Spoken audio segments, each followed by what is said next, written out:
Welcome to the next video in the Nephew Elite series, or Teach My Nephew How to Trade. In this video we're going to cover the laws of the RDTS, that is laws of the RexDog trading system. It's going to be a little bit different video. I'm going to cover a law and then I'm going to have Tony immediately tell me or regurgitate that back to me. So we're going to just jump in. This next videos I'll have a chart up and we'll maybe do call outs, but it's going to be more of an audio thing, not much visual. Because this is mindset stuff and this is stuff that he just needs to understand. So what we're going to cover now, Tony, is laws, but they're not. So like if you hear a science law, like it can't be broken, right? It's proven, right? Isn't that how they describe science laws?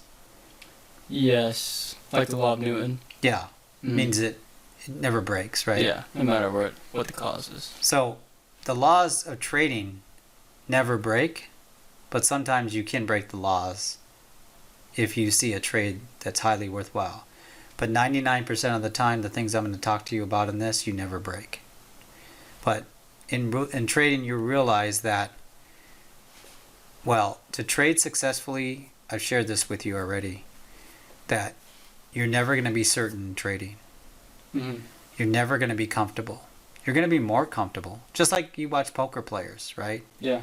And some poker players can bluff, right? But inside they're like, you know, like you don't see their pulse rate jumping, right? Yeah. But they can, well, you know, sometimes people ask whether or not you should compare trading to gambling. No, but there's certain elements of gambling that you could, just like there's certain elements of sports, or there's certain elements of being a sniper. Okay?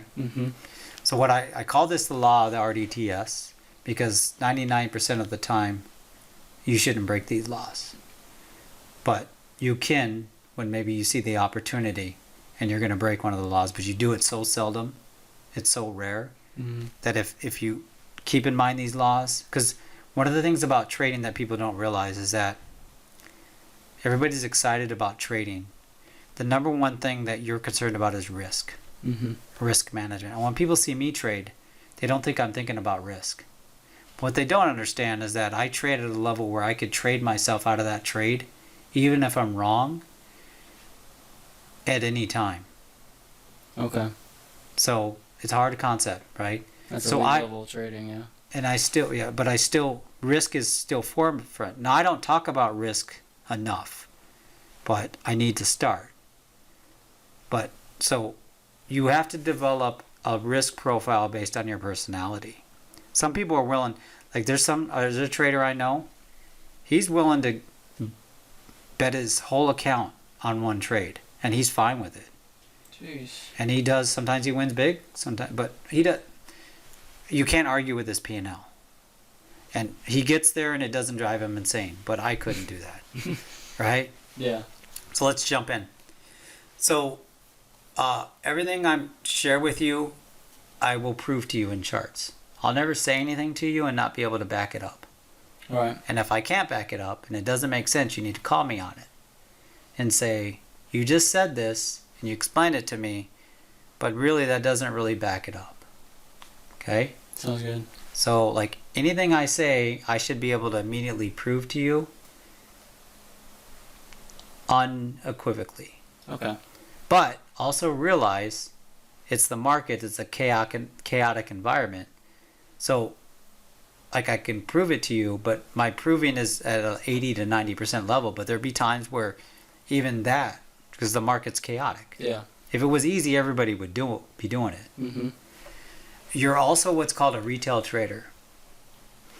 Meaning that you're not, if you went into Goldman Sachs right now, said I want to be a trader, and they accepted you, you would have, number one, you'd have other traders.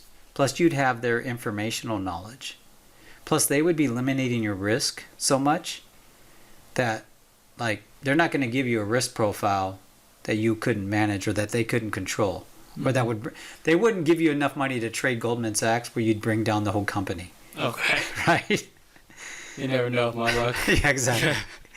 But, like, with you being by yourself, you're the risk. You're everybody. You're the janitor. You're the risk manager. You're everybody. Okay. If you came into Goldman Sachs, you're not everybody, but you're highly controlled, and they're gonna put you in their system, and you could be successful there. But there's a lot you don't have to worry about. Mm.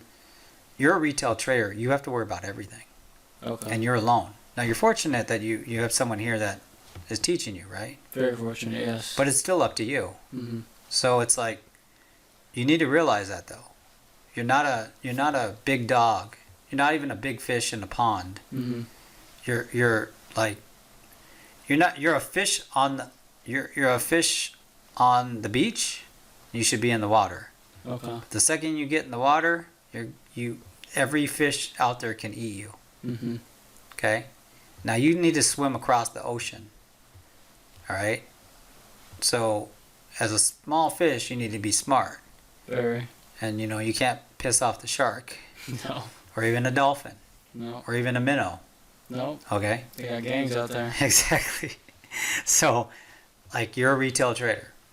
So, you need to understand that. The other thing is that we've already talked about you're a full TA trader, meaning, what does TA mean? Technical analysis. Yeah. That means all the information you need is on one chart. Mm-hmm. Sounds limiting, but once you get that, you'll see its freedom. Okay. The other thing is that I teach stuff that you won't hear out there a lot. Because, well, I'm a successful trader. So, like, another successful trader, another NFL player can see another NFL player, right? Mm-hmm. Or another baller can see another baller, right? Yeah. Like, you recognize each other, right? 100%. So, I recognize 90% of what I read in trading books is all wrong. Or wrong enough that it's not worthwhile putting in your system. Mm-hmm. It's worthwhile maybe knowing, but really to trade it doesn't give you an edge. Okay? So many of the things that I say is going to go against the regurgitated BS that's out there from YouTube, from, you know what I'm saying? Yeah, like all the books and... Because there's very little level of traders out there that are even publicly on YouTube. Mm-hmm. Because why would they want to be? Why would you want to deal with all this stuff? Yeah. Right? Especially if you're the 10%. Yeah. You Well, know? I'm even higher than that. But Yeah. if you look at the numbers. I just meant in general, like, as those traders, those Mm-hmm. elite traders, like, if they're the 10%, why would they come forward Yeah. and explain to you to then contest them? Yeah, or that, yeah. And sometimes I even feel it's not worth my time. Mm-hmm. So, whatever. Also, so I'm going to share some things. We're going to get into some things I'm going to start introducing. This is just introduction to concepts. Okay? All right. But these are generalizations. Okay? Or laws. And in this video, I'm not going to fully explain any of these, but I'm going to start introducing you to the concepts because this is how you need to think about the market, okay? You shouldn't look at the market as buyers, sellers. All right. And the most simplistic reason why, and we'll get into the more complex reason why, is you really never know what type of buyers are supporting a move that you see in the market. And this is getting nuanced. But you don't know if that's a long-term buyer, meaning someone that's trading off months.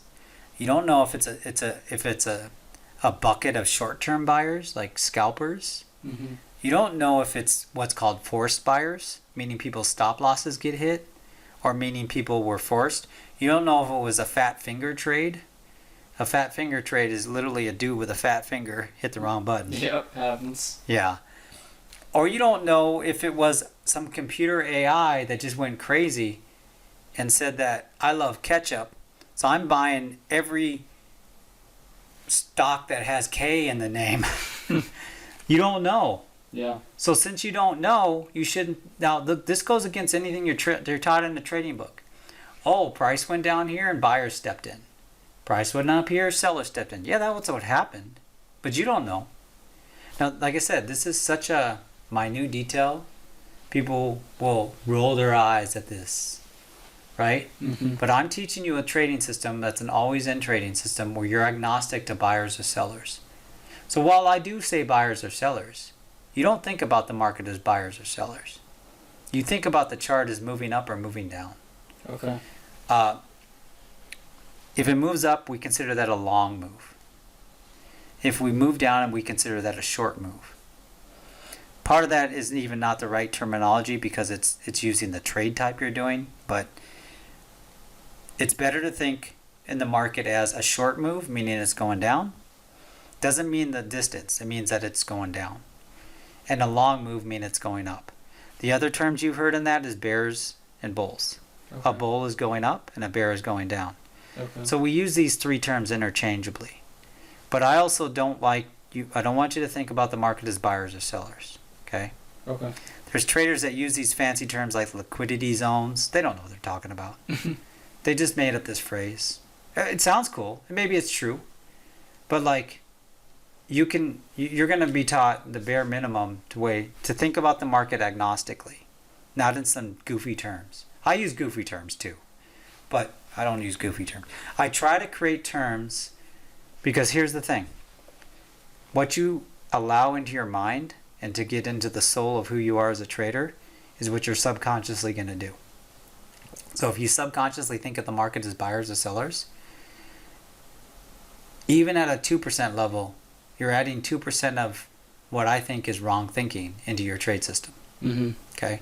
And I know this is, well, I'm not justifying it. I'm just trying to share like the perspective because you're going to read every other book and it's going to be buyers and sellers.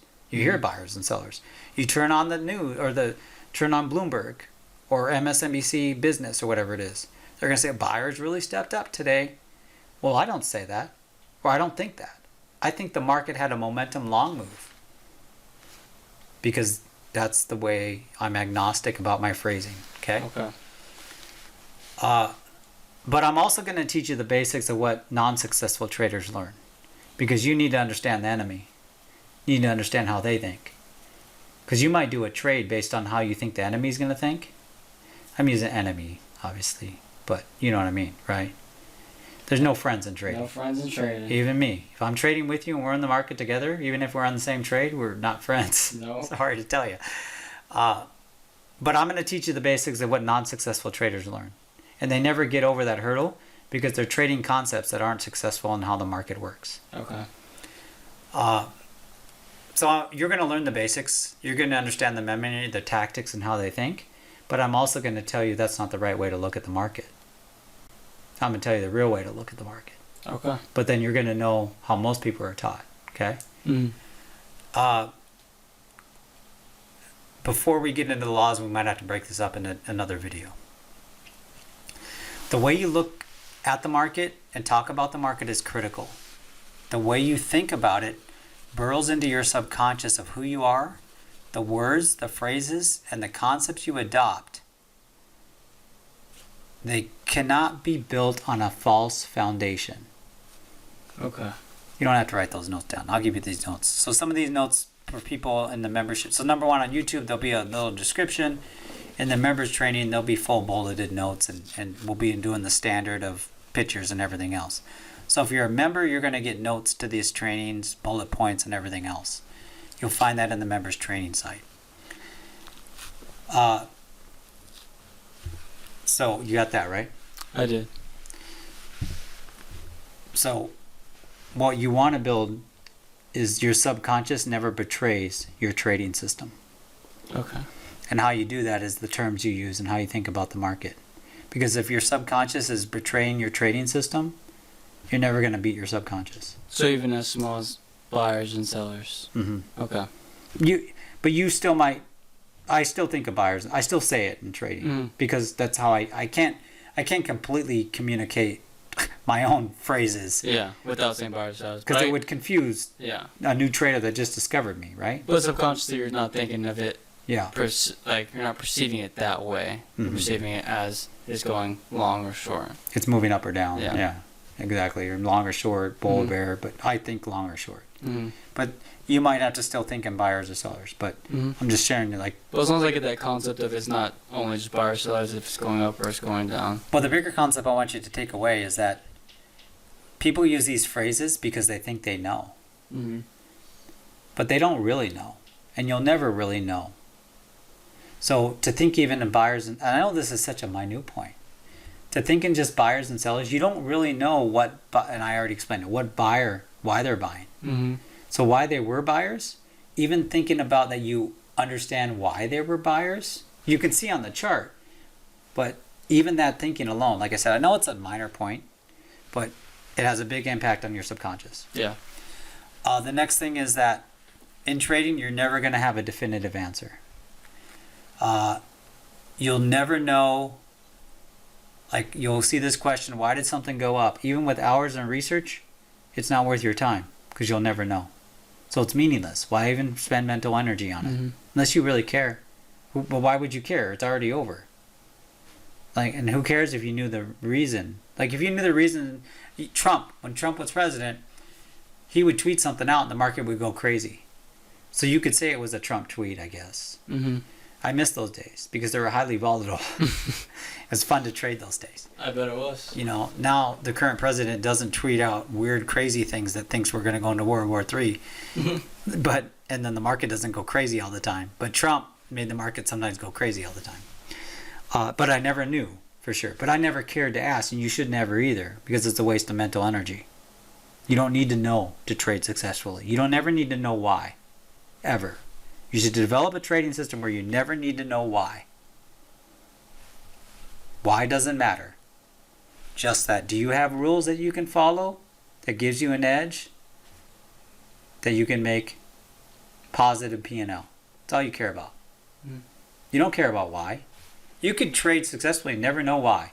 But if it works out every single day, if every single day you walked outside your house and there's a $100 bill there, would you wonder who was leaving that there? I'm taking that thing and going about my day. Yeah. And then the one day you didn't, and then it was gone. Yeah. Okay? But the next day you go out there and there's a $100 bill, what are you going to do? Take it. Yeah. And then maybe you put a camera out there, but then the $100 bill shows up and it didn't even show up on the camera. Yeah. Are you going to, well, number one, you're probably going to, is this counterfeit?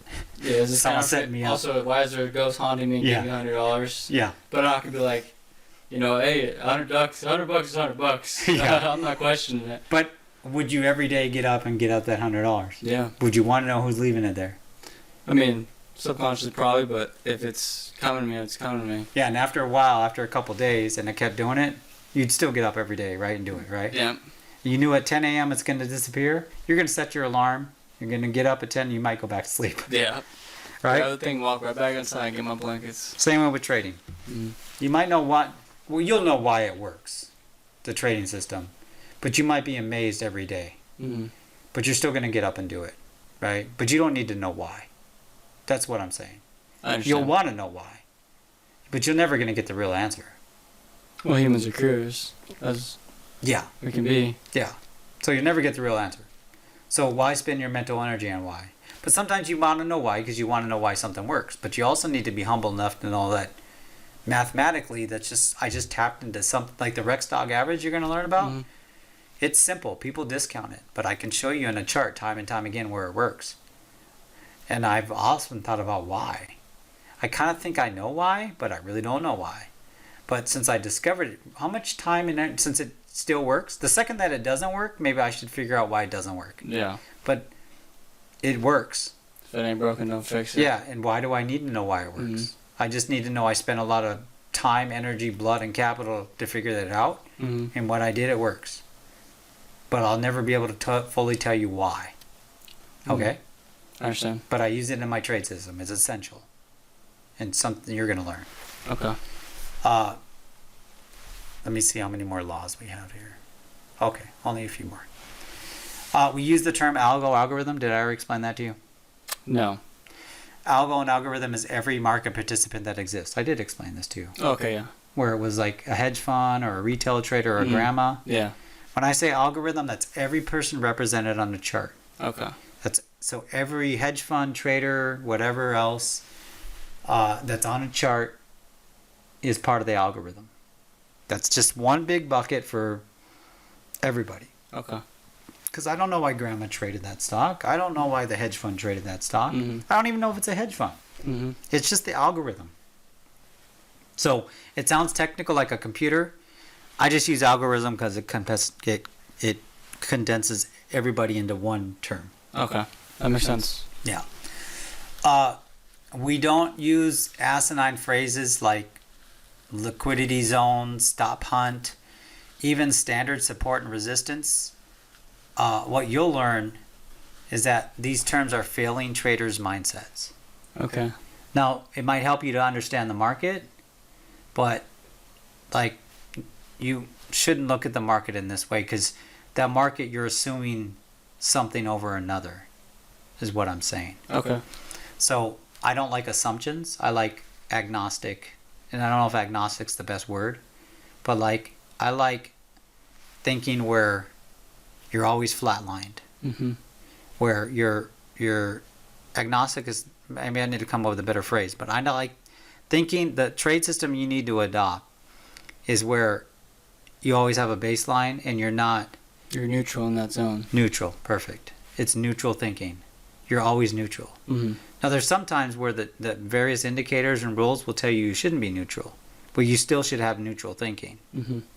So, like, I'm always going to teach you the neutral thinking. And because that's the best way to trade off of, Okay. is have a no opinion. In many ways, in trading, you want to have no opinion, and you want to always look at a different perspective. But you can't do it so much where, like, you don't trade with conviction, because then you'll be second guessing yourself. So it's this weird world where, like, you need to have conviction. You should also second guess yourself. You should have conviction and be paranoid at the same time. It's almost like you should have confidence and be paranoid. Okay. So it's this weird world where, like, you should be confident and know when to be confident, but you should also be equally paranoid. Okay. So it's a really weird world to live in. You're going to learn that. So it's a lot of contradictory thinking, but it's contradictory thinking when you get used to it. You think there's no other way to do it. Or no, you know there's no other way to do it. All right? All right. There's a million ways to trade the market. There's a million ways to think about the market. There's no right way to trade the market. There's only one right way to trade a market. What do you think that is? Effectively, like neutral. No. What's the bottom? If you were to bottom line and say someone's successful at trading, what would that look like?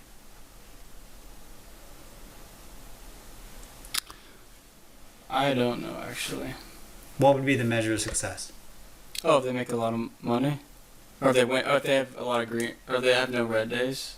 No, you can have red days. Still, I'm confused by the question. I know, but that's why I wanted to understand. So would someone that has been trading 6 months and has made money and it hasn't ruined all aspects of their life be a successful trader? No.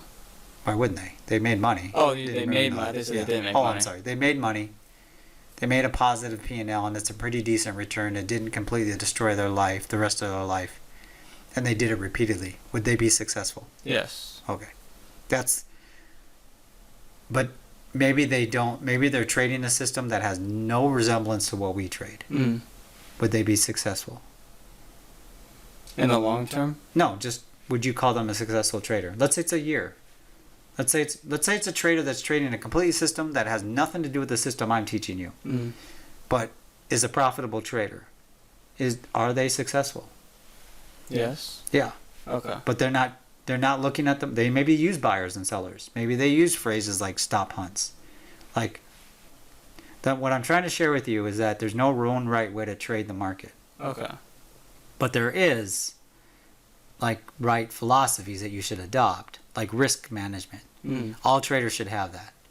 But at the end of the day, if both of us are traders and at the end of the year we're both profitable, maybe equally profitable, but we trade vastly different systems, are we both profitable traders? Yeah.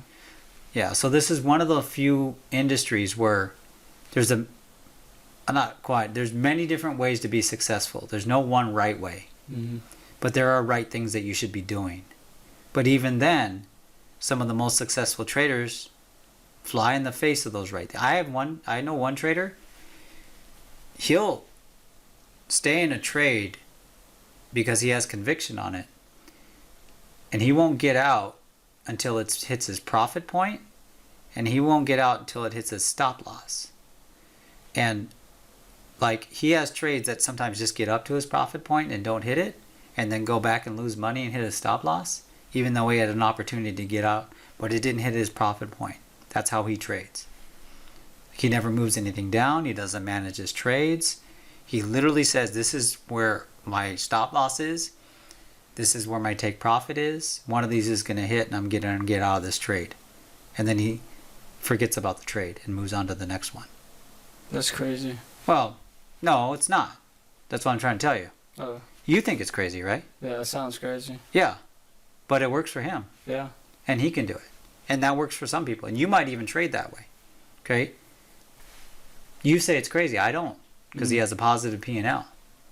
Right? Yeah. So it's not crazy. Just because he doesn't trade what I'm teaching you doesn't mean he's crazy. Just means he figured out a trade system that works for his personality and who he is. So that's what you need to understand. Okay. It's such an individualistic effort. Now, if you join a prop firm or Goldman Sachs or something, Bear Stearns, Goldman Sachs, they're going to teach you their philosophy. And they're going to let you be a little independent, but they're also going to have you in a little box or a big box. But as an individual retail trader, you need to figure out what works for your personality, for your trade style, for your time. So what I'm telling you is I'm teaching you what I think is the right way to think about the market, but you might mature and grow and realize, well, he thinks that way, and that was a good starting point for me, but I actually need to think about buyers and sellers because that's how I think about the market. Okay? You understand that? Yeah. So you need to have the ability to take what I say, but then also verify it, and then also make it your own.